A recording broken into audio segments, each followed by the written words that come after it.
Hi, I'm Peter Cordone, and I chose this visualization of wealth equality in America by Matt Korostoff.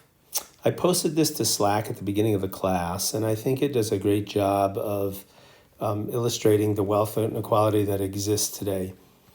In this visualization, $1,000 is represented by 1 pixel.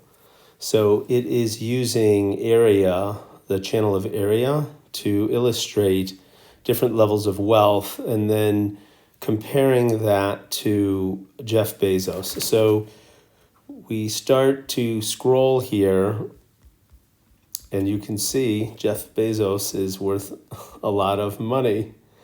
And every 10 pixels you're scrolling is $5 million.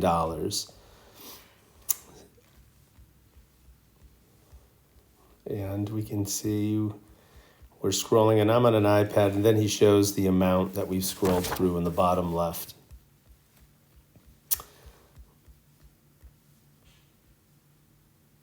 Again, I think that it's using area, the channel of area, but I really think length has a lot to do with this visualization because the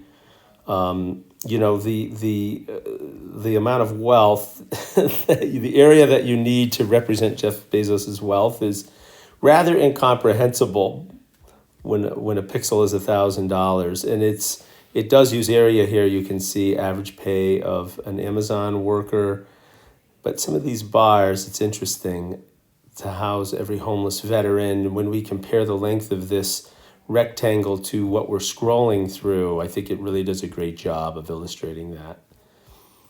So this algorithm is interesting. Oh, and then he gets into here the wealthiest Americans, right?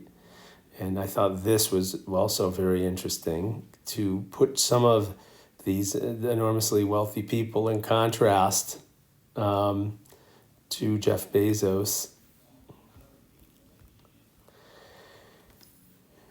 The algorithm is interesting because it doesn't really have, there's not really a lot of data here to render this. It's all algorithmic in that, the amount of scrolling that you have to do isn't based on, data. It's not based on unique and individual values. Then he gets into comparing wealth to the 400 richest Americans, which we're coming up on.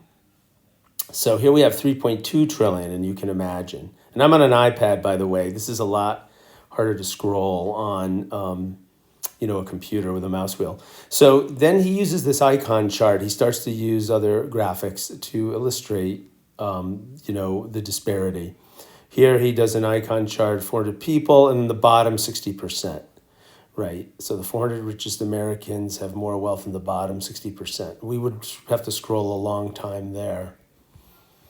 And he then gets into what is the opportunity cost. Oh, this is another great graphic here. Here he's using a categorical attribute as to whether someone is in or not in the wealthiest Americans. And he's got, he uses grouping to show you wouldn't even be able to fill a 747 with the 400 wealthiest Americans.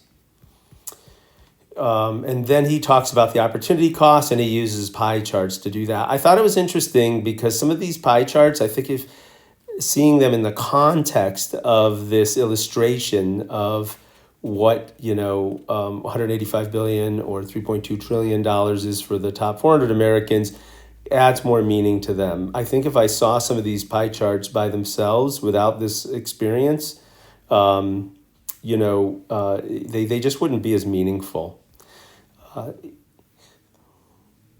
He's talking about annual malaria deaths, which malaria kills, mostly children under 5. And there's an illustration of that he then uses an icon chart for you can scroll down with.